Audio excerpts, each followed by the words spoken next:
Le rapport d'activité du gouvernement chinois, présenté à l'Assemblée populaire nationale, l'APN, comprenait plusieurs points économiques et sociaux, dont le soutien aux entrepreneurs et aux PME chinois.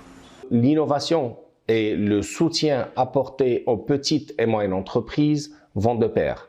Tout d'abord, il a fallu réduire la pression sur les entrepreneurs qui ont enregistré des pertes dues à la propagation de la pandémie. Ainsi, les réductions d'impôts et de frais divers, cette politique de réduction des impôts et des taxes a été couplée avec d'autres mesures concrètes telles que l'augmentation des fonds alloués pour les gouvernements régionaux, la mobilisation des institutions financières pour offrir des lignes de crédit avantageuses tout en réduisant les coûts de financement.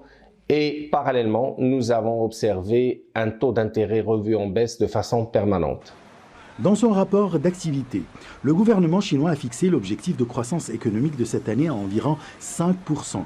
Ce à travers un plan qui vise l'application de l'économie numérique et de la technologie de pointe. Je pense que dans la nouvelle ère, la Chine continuera sa quête pour la modernisation de son système industriel moderne, et ceci à travers la concentration davantage de ressources pour l'intensification de la recherche et développement, dans l'application de technologies de pointe, l'accélération de la transformation numérique des industries traditionnelles et la transition vers des industries haut de gamme, intelligentes et vertes.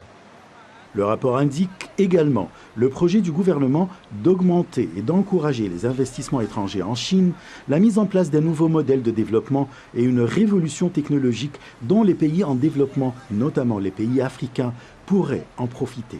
Notre intérêt en tant que partenaire de la Chine en Afrique étant de saisir cette opportunité historique pour faire bénéficier nos pays des retombées positives de cette révolution technologique innovatrice chinoise pour gagner en détermination et en confiance et pour se libérer des restrictions historiques qui nous faisaient croire que l'innovation était une distinction des pays développés. Et je pense que la Chine a prouvé le contraire. Les spécialistes africains soulignent que l'intérêt du gouvernement chinois dans son rapport d'activité à l'ouverture et la collaboration avec ses partenaires dans les projets de la ceinture et la route ouvre de vastes opportunités économiques aux pays africains pour parvenir au développement et à la stabilité. Ashraf Massoud pour CGTN Français.